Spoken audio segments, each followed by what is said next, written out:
So naturally, it's the early game, so some of the most interesting things that are happening are coming from Europe. We've got maybe the collapse of Rome, maybe the collapse of Russia. We have possibly the Dutch capital falling to Queen Victoria. But let's not forget that there's things going on all over the place. I mean, we've got a very scattered Eastern Asia. Africa is still trying to consolidate. There's a lot of big powers growing in Africa. And then North America is just insane.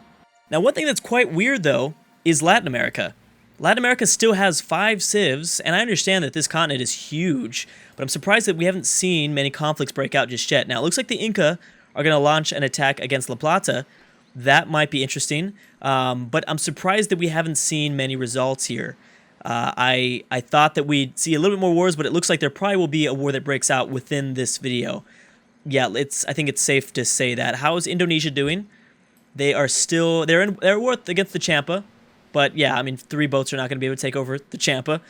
Sorry, Indonesia, but they're looking like they're going to be a naval powerhouse, that's for sure. How is Kimberley and Australia? Kimberley and Australia are the exact same, but Australia has settled Perth now in Papua New Guinea. So even if Kimberley has success taking over Sydney, Australia will, I think, be the dominant Pacific power. There's a lot of islands out here, and they're looking at all of it. So if Australia is expansive enough, and if they can defend themselves against Kimberley, possibly Australia could end up being a great power. Who knows? Okay, so are there anything else that we need to talk about? Again, this is just border gore everywhere. These guys are going to be doing great in the subcontinent of India. Is there anything else? Babylon is attempting to take over the Assyrian capital, which would be huge for them. Remember, Babylon gets a big science boost. Barcelona was settled in North Africa. And that is, I think, it so far. Mali's looking good. Morocco's looking good. Ashanti, they're all looking pretty well, and I don't know how long the Askia is going to survive. So, like I said in the intro, this is where the big results are happening. Bam. Greece just took over the first Roman city. We have the first Roman city to fall. There's a lot of French units that are attacking 2 Western Roman cities, but they're divided on which one they want to take. If Spain joins in, then they might have luck, but Greece is going to have to destroy Roman units to get more civs to declare war on these guys. This is great for Catherine, because Catherine doesn't have to worry about France attacking.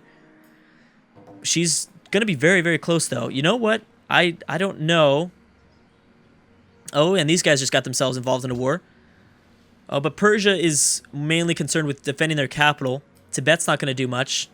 I don't think we're going to see too many results here in South Asia. Now let's check on Russia. Russia, surprisingly enough, is actually having luck here because Novgorod is not reinforcing. The Iroquois in Texas have pieced out. Yeah, Russia just captured the easternmost Novgorod city. That's not good. But Russia's still going to lose a city. Poland's still going to take their former second city back. They might even launch an attack against maybe St. Petersburg. Now the question is, will the Huns join in? If the Huns join in, then they might have success. Even though Russia gained a city, they also just lost a city. Moscow only at 10 population, though. Something to keep in mind. And Sweden has kicked out Denmark from Scandinavia, even though I guess they're still in northern Finland. When does Scandinavia get cut off? Is it here? I don't actually know. I should probably check that out. Norway's about to settle their second city, so there's going to be a big, big rivalry between Norway and Sweden. It's brewing. It's brewing already. Ooh, now wait a second. I think Queen Victoria might come up short here. I think that she's going to come up short. This city is too low. This boat is too low. Oh, that hurts. That hurts. I think she is going to be... She didn't have enough units to take it over, I don't think. The pikeman was destroyed. Her boats, all her boats were destroyed. Now, even if she doesn't lose, if she doesn't take the city over now, it's safe to say that she'll probably take that over eventually. Unless, of course, Novgorod gets... I'm sorry. Actually, it doesn't even matter. I was going to say, unless, of course, the Dutch build a bigger navy. With only one coastal city, it's not possible. I mean, England has 3 coastal cities. She's going to dominate the North Sea. She's always going to have the naval advantage, so eventually Amsterdam will fall. Probably this French city will fall, too. Because France is in a similar situation, although Orleans is coastal. But, who knows? Here goes France. Kind of going in for their second attack. We've got Greece trying to launch something against Antium, but I think Rome's going to stick to 5 cities. I actually don't know if anything is going to result, unless maybe Spain gets involved or Portugal or something. What's going on in Africa? Anything? Not really. Now, I am constantly checking in on kind of the south of North America, because we do have an interesting war between the Shoshone and Texas. They peace out? Oh, you got so lucky, Texas. That was a very smart move. Last second Texas piecing out. I don't know how you were able to get that deal, but watch the Sioux now. The natives are looking really good in North America. The natives, because it was pretty divided, right? We start off with the Chinook, the Sioux, the Iroquois, and the Shoshone versus Canada, America, Texas, and California. Yeah, so 4-4.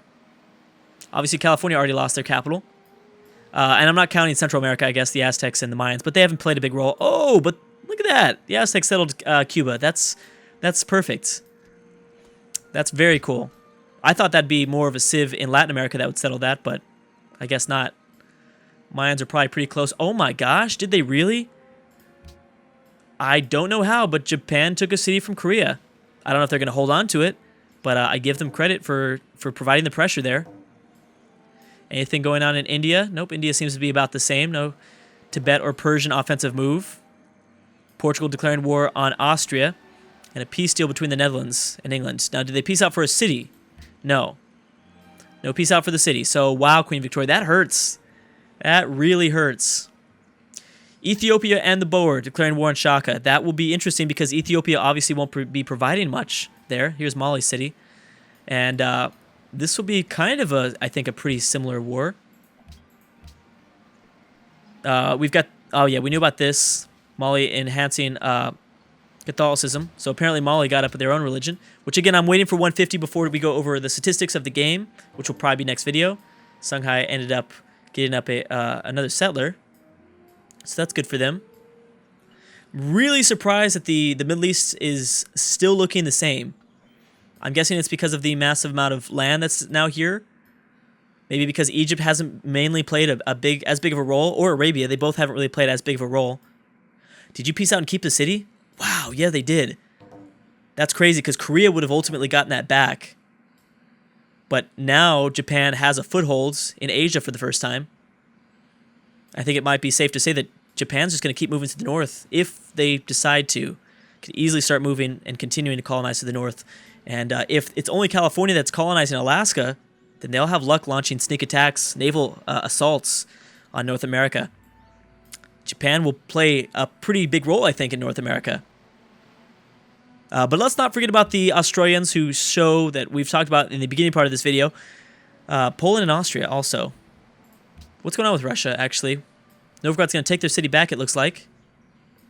And Poland's going to keep this one.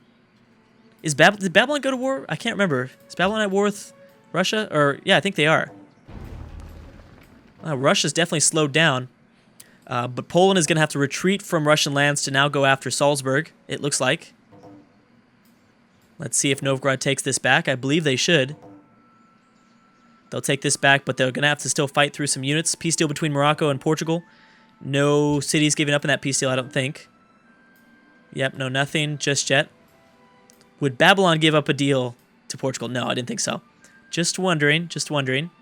Yep, Novgorod took that back, so it ended up being the results of that small coalition war that formed against Catherine, that Catherine just lost the city, so she's not looking as powerful. It's interesting to see that we thought Russia and Rome seemed like the early great powers that might be forming, but they both ended up losing a little bit here.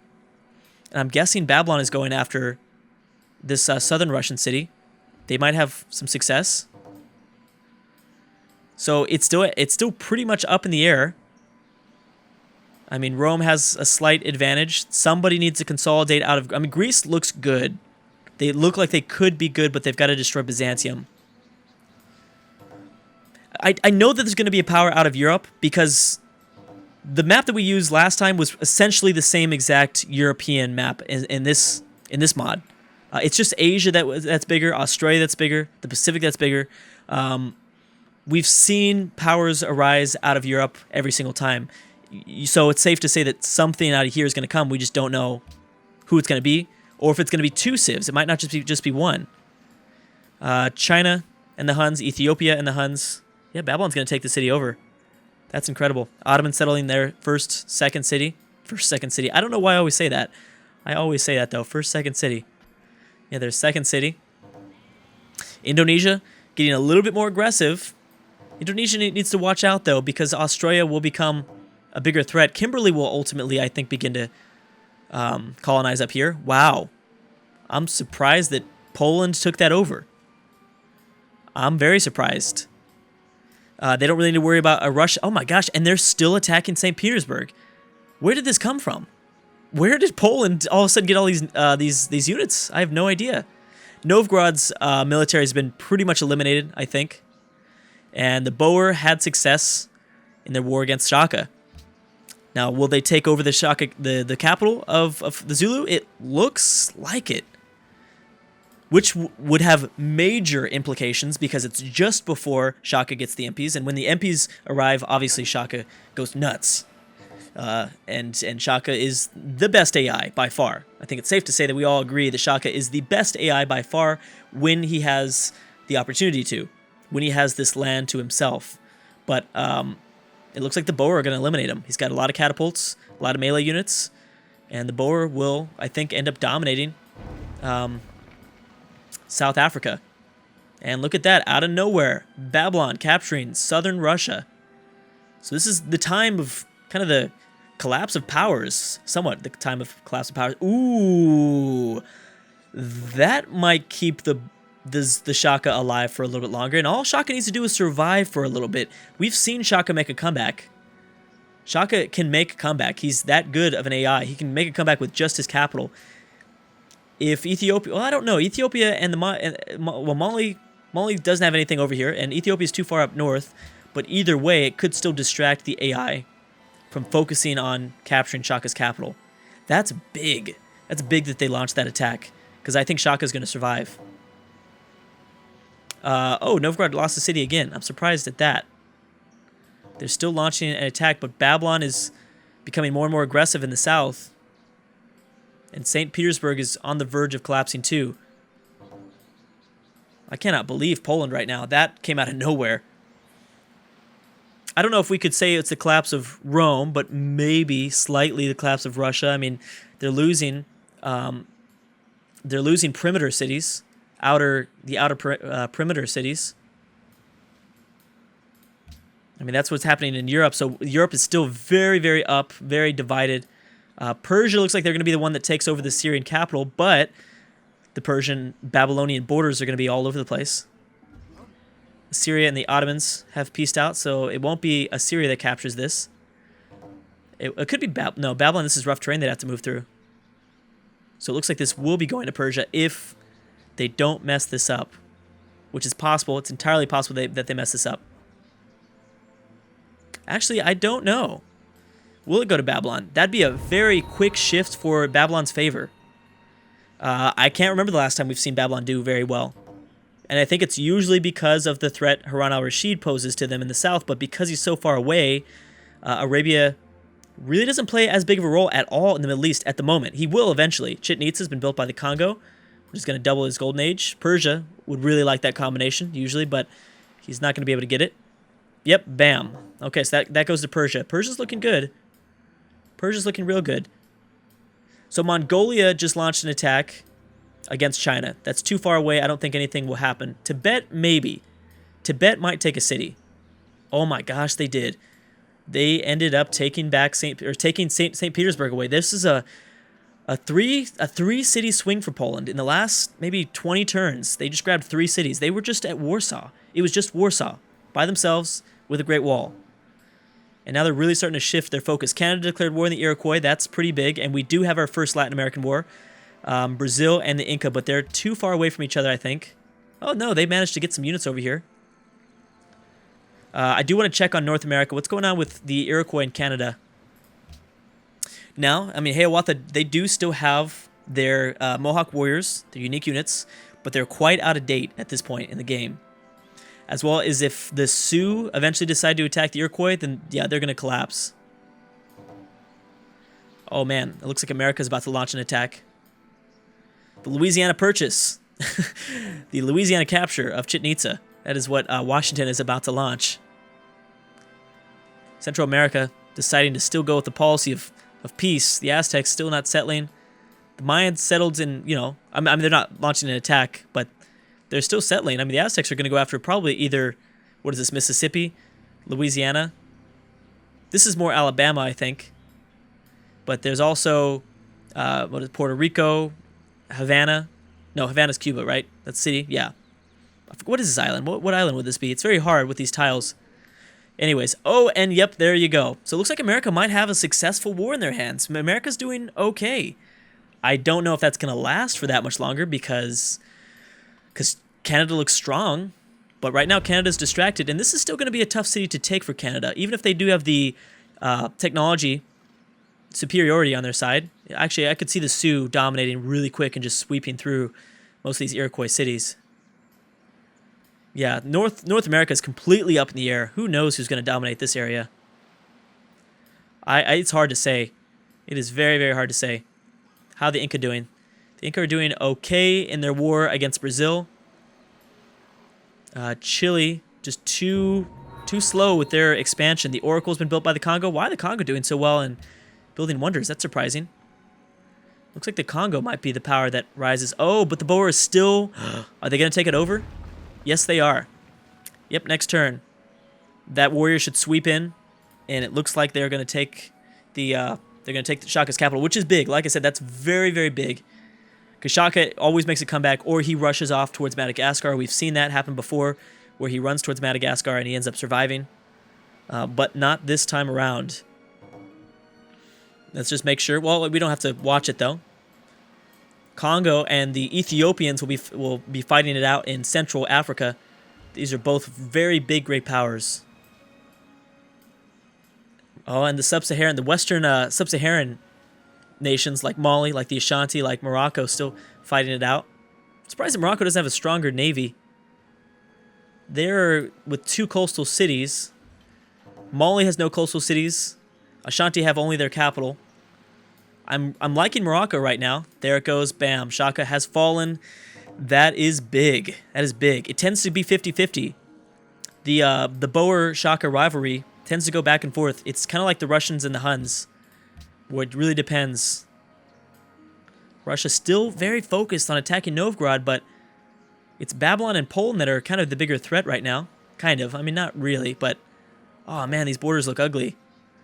These borders are starting to look really ugly, and this is going to give... Because Attila's court is so far away from the Russian Empire, this is really going to give them time to rebuild slightly, and they've got all this land to settle, too. There's a lot of land over here to settle. No results here. Nothing from Tibet or Persia. The Champa are going to move over towards India, though. That's a very smart move from them. Indonesia's still trying, and bam, yep, Chichen Itza has fallen. The city, Chichen Itza, not the wonder, has fallen to America. We'll see if America... I don't know who they'd attack next, though. I'm thinking America would have to attack Texas, or they should not attack the Sioux. The Sioux look way too powerful to attack. I would advise it against that. Korea's built a wonder. I'm thinking Texas might be next on the list for America. That is hoping that Canada likes America, because if not, then that's not good. Canada's not having luck here, but Iroquois are slowly losing units, which means the Shoshone will jump on that train, I think, very soon and attack Hiawatha. Anyways, guys, still so much. Oh, I have a spy now. I don't even know who I'm going to spy on, but according to Score, Korea is #1, then it's Byzantium, Ethiopia, the Congo, Tibet, Harun al-Rashid, things like that. Anyways, I'm going to have to stop this video, guys. Thank you guys so much for watching. Oh, briefly, before I stop it, always like checking in on Australia. Right now there's not much going on, but I do like to check in on things that are going on in the Pacific. Nothing different. All right, guys. Thank you guys so much for watching, and I will see you guys next time.